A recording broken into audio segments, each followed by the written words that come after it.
Hello students, हम कर रहे हैं इनकम टैक्स। इनकम टैक्स के अंदर आज का लेक्चर नंबर 13 है, 13वां लेक्चर है। लास्ट लेक्चर के अंदर हम परक्यूजिट्स कर रहे थे।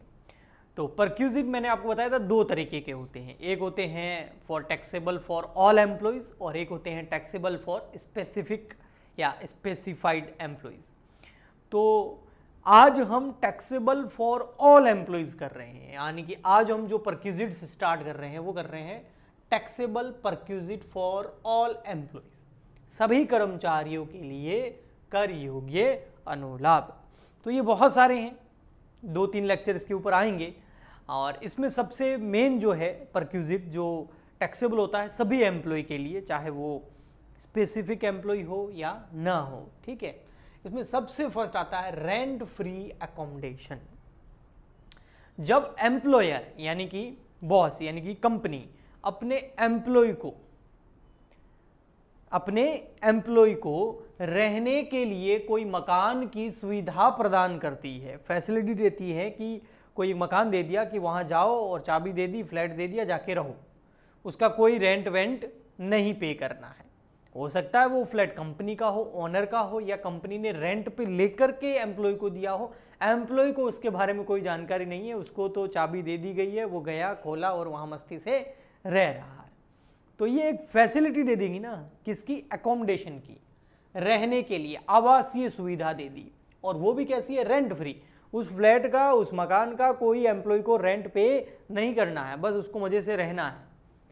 तो इसको बोलते हैं परक्यूजिट। अब ये टैक्सेबल होगा, इसको भी सैलरी माना जाएगा, लेकिन कितना टैक्सेबल होगा? तो उसके लिए हमें एक टेबल बनाऊंगा, उस टेबल से आपको ये पूरा अच्छे से समझ में आ जाएगा। और ये रेंट फ्री अकोमोडेशन वाला जो परक्यूजिट होता है ये मोस्ट इंपॉर्टेंट होता है, क्योंकि एग्जाम में इसके ऊपर क्वेश्चन आने के चांसेस बहुत ज़्यादा रहते हैं, क्योंकि इसमें कई तरीके के क्वेश्चन एग्जामिनर बना सकता है। ठीक है, तो आइए समझते हैं इसको। मैं एक टेबल से समझाऊंगा और मेरी गारंटी है अगर ये टेबल आप अभी समझ लोगे मेरे साथ साथ, तो उसके बाद आपको रेंट फ्री एकोमोडेशन में कभी प्रॉब्लम नहीं आएगी और आपको ये सारे रूल्स एंड रेगुलेशन याद भी हो जाएंगी। तो चलिए स्टार्ट करते हैं। इसके लिए एक टेबल बनानी है सिंपल, रेंट फ्री एकोमोडेशन के लिए। ठीक है, ओके। इस टेबल के अंदर सबसे फर्स्ट कॉलम होगा आपका एम्प्लॉइज का। ठीक, 2 कॉलम इसमें और होंगे, वो कौन से होंगे मैं बताता हूं। देखिए, सबसे फर्स्ट कॉलम मैंने किसका बताया आपको? एम्प्लॉय का। ये टेबल से आपको सारे रेंट फ्री एकोमोडेशन से रिलेटेड सारे टॉपिक्स या सारे रूल्स एंड रेगुलेशन क्लियर हो जाएंगे। तो सबसे फर्स्ट कॉलम आपको बनाना है एम्प्लॉइज का। आपको एग्जाम में ऐसे नहीं करना है, एग्जाम में तो आप अगर थ्योरी क्वेश्चन आता है तो इसको डिटेल में समझाना है, ये टेबल याद रखने के लिए है। प्रैक्टिकली जब हम क्वेश्चंस करेंगे तो ये टेबल हमारी बहुत हेल्प करेगी और ये रेंट फ्री एकोमोडेशन नाम का परक्यूजिट हमें बहुत अच्छे से समझ आ जाएगा और याद भी हो जाएगा। तो फर्स्ट कॉलम है एम्प्लॉय का। सेकंड कॉलम है वैल्यूएशन ऑफ अनफर्निश्ड हाउस, और यहां हम करेंगे valuation of furnished house, furnished house. ठीक है, इसे हम क्या करते हैं, कॉलम नंबर बोल देते हैं 1, ये हो गया हमारा 2, ये हो गया हमारा 3। ठीक है, यानी कि जो एम्प्लॉयर है, जो कंपनी है, वो एम्प्लॉय को 2 तरह के मकान दे सकती है। एक मकान ऐसा जो अनफर्निश्ड है, अंदर फर्नीचर वगैरह नहीं है, अंदर एसी वगैरह नहीं है, फर्नीचर बिल्कुल है ही नहीं, वो एम्प्लॉय को खुद लगाना पड़ेगा, बस खाली मकान दे दिया, तो उसको अनफर्निश्ड हाउस बोलेंगे, असुसज्जित मकान हिंदी में। एक होगा फर्निश्ड हाउस, फर्नीचर वगैरह, टीवी, एसी वगैरह सब एकदम फर्निश्ड है, सीधा जाके रहना ही है ना, तो सारा सामान भी है उसके अंदर जो सुविधा के लिए चाहिए। तो 2 तरह के मकान हो सकते हैं। अब कौन सा मकान, कौन सा हाउस एम्प्लॉयर ने, कंपनी ने अपने एम्प्लॉय को दिया है, ओके। तो उससे पहले हमें देखना होगा एम्प्लॉय कौन सा है। तो एम्प्लॉय कौन सा? एम्प्लॉय तो एम्प्लॉय होता है? नहीं, 2 तरह के एम्प्लॉय हो सकते हैं ना, एक गवर्नमेंट एम्प्लॉय और एक नॉन गवर्नमेंट एम्प्लॉय। सरकारी कर्मचारी भी तो होते हैं। तो सबसे फर्स्ट आ जाता है हमारा यहाँ पर, जिसको मैं ए पॉइंट दे सकता हूँ या गवर्नमेंट एम्प्लॉय, चाहे वो स्टेट गवर्नमेंट हो चाहे वो सेंट्रल गवर्नमेंट हो, यानी कि सरकारी कर्मचारी, इनको तो गवर्नमेंट की तरफ से मिलता ही है ना मकान वगैरह, ठीक है। तो इसमें हमको क्या करना है, अगर गवर्नमेंट एम्प्लॉय को, सरकारी कर्मचारी को गवर्नमेंट ने, सरकार ने कोई अनफर्निश्ड हाउस दे दिया, तो उसमें कितना टैक्सेबल होगा, कितना टैक्सेबल नहीं होगा। सर टैक्सेबल कैसे? अरे भाई उसको रहने की सुविधा दे रही है गवर्नमेंट फ्री में, अगर वो की वो सुविधा अपने पैसे खर्च करके करता तो पैसे खर्च होते ना, यहाँ पैसा बच रहा है ना, तो एक तरह का वो परक्यूजिट हो गया, और वो परक्यूजिट, वो सुविधा का मूल्य, उसकी वैल्यूएशन करके उसको टैक्सेबल करना होता है। लेकिन गवर्नमेंट एम्प्लॉय के केस में क्या होता है, आपको सिंपल, अगर आपके एग्जाम में आए तो लिखना है एज पर गवर्नमेंट रूल्स, सरकारी नियमों अनुसार। हमको नहीं पता, इनकम टैक्स वालों को नहीं पता भैया, सरकारी नियमों के अनुसार गवर्नमेंट जो रूल्स एंड रेगुलेशन बना रही है अपने डिपार्टमेंट के हिसाब से, अपने एम्प्लॉय के हिसाब से, वो रूल्स एंड रेगुलेशन अप्लाई हो जाएंगे। और अगर गवर्नमेंट फर्निश्ड हाउस दे रही है तो इसमें देखिए मैं आपको एक तरीका बताता हूं, 2+2 मतलब जो सरकारी नियमों के अनुसार जो फर्निश्ड हाउस का वैल्यूएशन होगा, मूल्यांकन होगा, वो तो सेकंड वाला, प्लस 10% ऑफ फर्नीचर कॉस्ट, है ना, 10% of furniture cost, of furniture cost, जो भी फर्नीचर लगाया गया है सुविधा के लिए, उस फर्नीचर की कॉस्ट का 10% करना है। या फिर अगर फर्नीचर रेंट पे लिया है, रेंट ऑफ फर्नीचर, दोनों में से जो भी हो भाई, किसी मकान के अंदर अगर उसको फर्निश्ड करना है तो कैसे करेंगे? एक तो गवर्नमेंट अपने पैसों से फर्नीचर लेके आएगी खरीद के, एक दूसरा क्या करेगी, फर्नीचर भी रेंट पे लाके, ऐसा हो सकता है ना। तो यहां पर अगर फर्नीचर खुद का है, गवर्नमेंट का है, तो 10% ऑफ फर्नीचर कॉस्ट, गवर्नमेंट ने फर्नीचर भी रेंट पे लेके एम्प्लॉय को दिया है, तो उस फर्नीचर का रेंट कितना है, इन दोनों में से कोई एक चीज +2, तो आ जाएगा आपका वैल्यूएशन ऑफ फर्निश्ड हाउस, और वो परक्यूजिट टैक्सेबल हो जाएगा, ठीक है। गवर्नमेंट एम्प्लॉय का आपको इतना ही ध्यान रखना है। मेन अपना आता है नॉन गवर्नमेंट एम्प्लॉय, आप उसके अंदर देखिए, मेन आता है हमारा, अगर एम्प्लॉय जो है वो कौन सा है, नॉन गवर्नमेंट एम्प्लॉय, ठीक है। जैसे जैसे आगे बढ़ेंगे बहुत अच्छे से समझ में आने लग जाएगा, यानी कि गैर सरकारी कर्मचारी है, गैर सरकारी कर्मचारी। अब गैर सरकारी कर्मचारी में दो चीजें हो सकती है। अब इसमें क्या दो चीजें होगी, जो कंपनी, जो नॉन गवर्नमेंट कंपनी है, वो अपने एम्प्लॉय को जो एकोमोडेशन, रहने के लिए सुविधा, जो मकान, फ्लैट दे रही है, वो कंपनी का खुद का है या कंपनी उसको रेंट पे लेके एम्प्लॉय को दे रही है। समझ में आया क्या बोला? अगर वो जो फ्लैट है, जो मकान है, वो कंपनी का खुद का ही है, तो पहले ये मान लेते हैं, इफ कंपनी या एम्प्लॉयर, एम्प्लॉयर बोलेंगे, एम्प्लॉय नहीं, एम्प्लॉयर यानी कि बॉस, ओनर ऑफ हाउस, जो मकान एम्प्लॉय को दिया जा रहा है उसका ऑनर, उसका स्वामी, उसका मालिकाना हक किसके पास है, एम्प्लॉयर के पास में, यानी कि कंपनी के पास में, बॉस के पास में है, यानी कि बॉस का ही मकान है। और वो मकान कैसा है, अनफर्निश्ड है, एम्प्लॉय को जो दिया जा रहा है, तो उसका वैल्यूएशन कितना, उसको परक्यूजिट उसमें कितना मानेंगे जिसको हमको टैक्सेबल करना है। तो उसके लिए आपको देखना पड़ेगा वो जहां मकान दिया गया है उसकी पॉपुलेशन,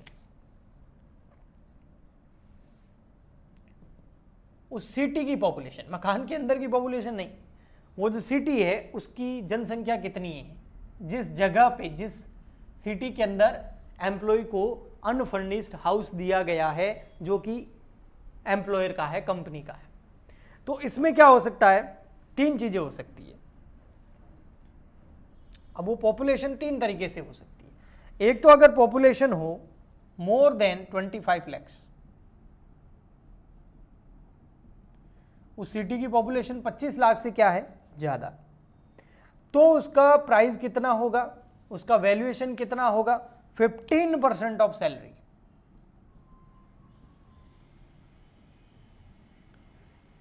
समझना एक बार, कंपनी ने अपने एम्प्लॉय को मकान दे दिया, रहने का कोई फ्लैट या मकान दे दिया, वो अनफर्निश्ड है, उस पर फर्नीचर किया हुआ नहीं है, और मकान वो कंपनी का खुद का है, एम्प्लॉयर का है, और एम्प्लॉय को दे दिया। और जिस सिटी में, जिस एरिया में वो मकान दिया है, उस एरिया की पॉपुलेशन कितनी है? 25 लाख से ज़्यादा। तो अब उस मकान का किराया कितना माना जाएगा, या फिर उस मकान का के ऊपर कितना वैल्यूएशन करके हम एम्प्लॉय को की सैलरी के अंदर ऐड करके उसके ऊपर टैक्स लगाएंगे, तो वो होगा 15% ऑफ सैलरी। एम्प्लॉय को, जिस एम्प्लॉय की जो सैलरी है, मान लेते हैं सैलरी है 10 लाख, 10 लाख का 15% कितना हो गया? 1,50,000, 1.5 लाख रुपए, 1,50,000 रुपए। तो 1,50,000 रुपए रेंट फ्री एकोमोडेशन की का वैल्यूएशन माना जाएगा, और 1.5 लाख के ऊपर एम्प्लॉय को टैक्स देना पड़ेगा, क्योंकि 1.5 लाख रुपए एम्प्लॉय की सैलरी मानी जाएगी। ये चीज है, ओके, क्योंकि फ्री में सुविधा मिल रही है ना। अगर ये जो पॉपुलेशन है वो 10 लाख मोर देन 10 लाख, 10 लाख से ज़्यादा, and less than 15 lakh, 25 lakh. अगर पॉपुलेशन जो है वो कितनी है? 10 से तो ज़्यादा है, लेकिन 25 से कम है, क्योंकि 25 या 25 तक, अप टू 25 है ना, तो अपन को इसको इस तरीके से कर सकते हैं, 10 लाख टू 25 लाख, 10 से ज़्यादा और 25 तक है, तो फिर क्या होगा? तो फिर हो जाएगा आपका 10% ऑफ सैलरी। जो सैलरी है एम्प्लॉय की, उसका 10% करो, रेंट फ्री एकोमोडेशन का वैल्यूएशन हो जाएगा, ओके। अगर किसी सिटी की सिटी की पॉपुलेशन है लेस देन 10 लाख, 10 लाख से भी ज़्यादा है, 10 लाख से भी कम है, तो आपको करना है 7.5%, आई थिंक, हाँ, 7.5% ऑफ सैलरी। ये करने से होगा क्या? इन तीनों में से पॉपुलेशन के हिसाब से आप सैलरी का या तो 15% या 10% या 7.5% निकालेंगे, तो वो वैल्यूएशन आ जाएगा रेंट फ्री एकोमोडेशन का, उस मकान में जो रहने की फ्री सुविधा दी जा रही है उसका मूल्य आ जाएगा, और उसको परक्यूजिट मान के टैक्सेबल करना है, ओके। अब आइए इधर, ये तो हो गया अनफर्निश्ड हाउस। अगर फर्निश्ड हाउस होता तो क्या करते? तो ये सेकंड वाला तो पूरा है ही, ये तो लेना ही है, क्योंकि फर्निश्ड हाउस में मकान तो है ही, तो अनफर्निश्ड वाला तो वैल्यूएशन ऐसे कर लेना है, तो सेकंड नंबर तो पूरा लेना ही है। प्लस अब जो फर्नीचर दिया गया है वो दो तरीके से कंपनी दे सकती है, एक तो अपना खुद का ही फर्नीचर खरीद के दे दिया, तो फर्नीचर का करना है 10% ऑफ फर्नीचर कॉस्ट। लेकिन उस फ्लैट के अंदर फर्नीचर कंपनी ने रेंट पे लेके दिया है, तो रेंट ऑफ फर्नीचर। दोनों में से कोई एक चीज जो यहां वैल्यूएशन आएगा उसमें 10% ऑफ फर्नीचर कॉस्ट या रेंट ऑफ फर्नीचर, दोनों में से कोई भी एक होगा, वो ऐड कर दीजिए, तो आपका फर्निश्ड हाउस का भी वैल्यूएशन आ जाएगा। तो कितना सिंपल हो गया, ओके। नेक्स्ट, अगला पॉइंट क्या है, देखो नेक्स्ट है, सेकंड आएगा यहां पे, थोड़ा सा नीचे करना, हाँ, इफ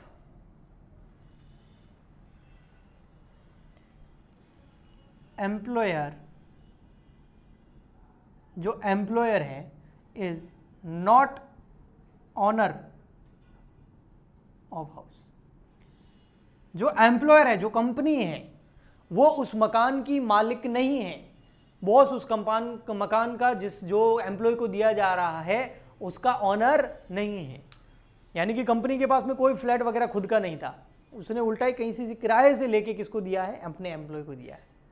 ऐसा क्यों? ऐसा एम्प्लॉय बहुत ज़्यादा काम का होगा, है ना, तो देगी बिल्कुल। तो इस केस में क्या होगा, आपको क्या करना है, लेना है एक्चुअल रेंट,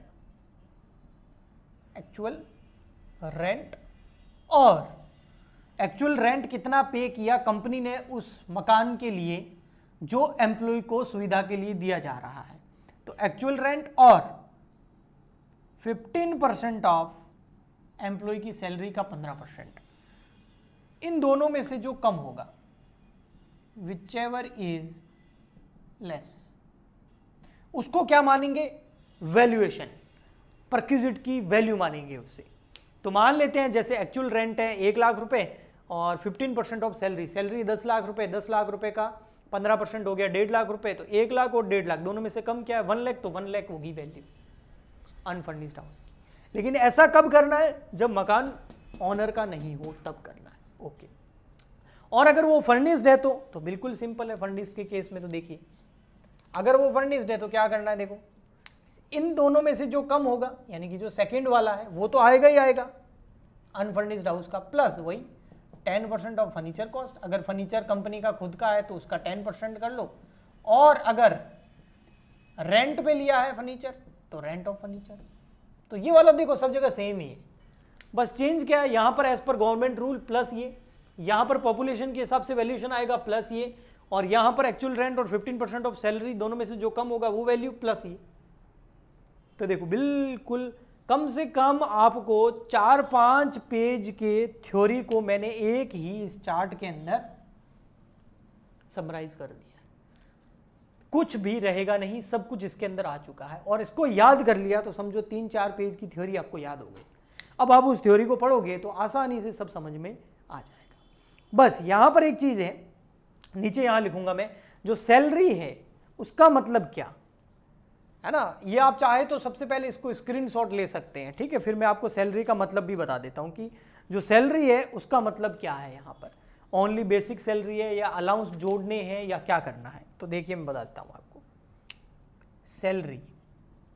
सैलरी में क्या क्या आएगा। जैसे HRA हाउस रेंट अलाउंस के अंदर सैलरी में मैंने अलग बताया था, वहाँ बेसिक पे plus CDA CDP plus percentage commission था, है ना। तो हर जगह सैलरी का जो डेफिनेशन होता है वो थोड़ा चेंज होता है। तो यहाँ पर सैलरी का मतलब है बेसिक सैलरी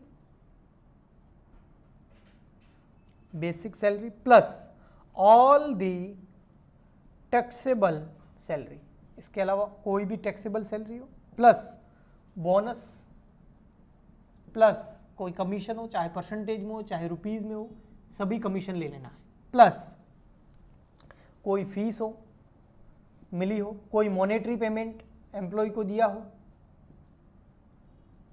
मुद्रा में कुछ पेमेंट दिया हो, plus income tax paid by employer, employee का इनकम टैक्स पे किसने कर दिया, एम्प्लॉयर ने, अरे वाह, इसको भी सैलरी मानेंगे। Professional tax paid by employer, कोई प्रोफेशनल टैक्स था जो लगना था एम्प्लॉय पे लेकिन उसका पेमेंट कर दिया एम्प्लॉयर ने, पेड बाय एम्प्लॉयर, ठीक है। और प्लस अर्न लीव सैलरी, छुट्टियां लेने के लिए, छुट्टियां लेनी थी लेकिन ली नहीं, हर किसी को छुट्टी मिलती है ना, लीव मिलती है, लेकिन इस एम्प्लॉय ने ली नहीं, ये बड़ा वफादार है, बड़ा मतलब वफादार तक क्या, बड़ा काम का आदमी है, इसने ये हमें कभी छुट्टी नहीं लेता है, तो छुट्टी नहीं ली तो उसके लिए जो उसको एक्स्ट्रा पैसा मिला उसको अर्न लीव सैलरी बोलते हैं, वो भी सैलरी की डेफिनेशन में आ जाएगा। तो इन सबको जोड़ने से क्या आएगी सैलरी, फिर उसी सैलरी का 15% या 10% या 7.5% या 15% आपको करना होता है। ओके, सो ये हो गया आपका रेंट फ्री एकोमोडेशन। अभी और भी बहुत सारे टैक्सेबल परक्यूजिट आएंगे जो ऑल एम्प्लॉयज़ के लिए टैक्सेबल होंगे, उनको 1 बाय 1 हम करते रहेंगे। ये एक अच्छा कॉन्सेप्ट था, पूरा डिटेल के अंदर मैंने इस वीडियो के अंदर बता दिया। जो नेक्स्ट लेक्चर आएगा उसमें हम थोड़ा सा ज़्यादा करेंगे, ठीक है। ओके, और इसकी प्रैक्टिस आपको खुद को करनी पड़ती है कि न्यूमेरिकल क्वेश्चन यहाँ पर पॉसिबल नहीं है। हाँ, अगर हमसे आप लाइव क्लासेस लेते हैं तो वहाँ पर हम आपको न्यूमेरिकल क्वेश्चन भी कराएंगे, लेकिन लाइव क्लास यूट्यूब पे नहीं आती, हमारे ऐप पे आती है।